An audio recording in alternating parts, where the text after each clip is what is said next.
La institución centra su investigación en las siguientes áreas: lingüística guaraní, antropología cultural e historia guaraní, literatura guaraní, pedagogía didáctica y formación docente, bilingüismo paraguayo, folclore paraguayo, indigenismo, producción intelectual y editorial.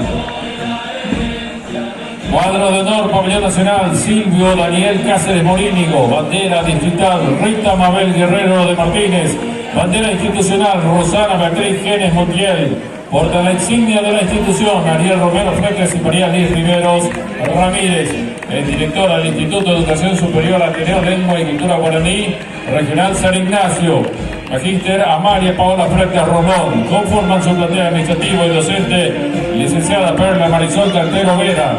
Margarita Leonor Díaz Quiñones, Luz María Forderón, Elvira Isabel Gómez Esteche, Brígida Isabel Gómez Esteche, así también Andrés Avera, Iván Rodrigo Brites, Marcelino Morínigo Caballero, Clemente María Villalba Vargas.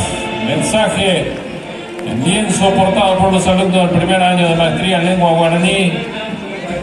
En este día, conmemoración de la independencia del Paraguay, instamos a la sociedad en general y en especial a las autoridades a ser celosos custodios de los acervos culturales y elementales de la nación, respetando el legado lingüístico de nuestros ancestros. La lengua guaraní es un patrimonio de identidad cultural invaluable del pueblo paraguayo.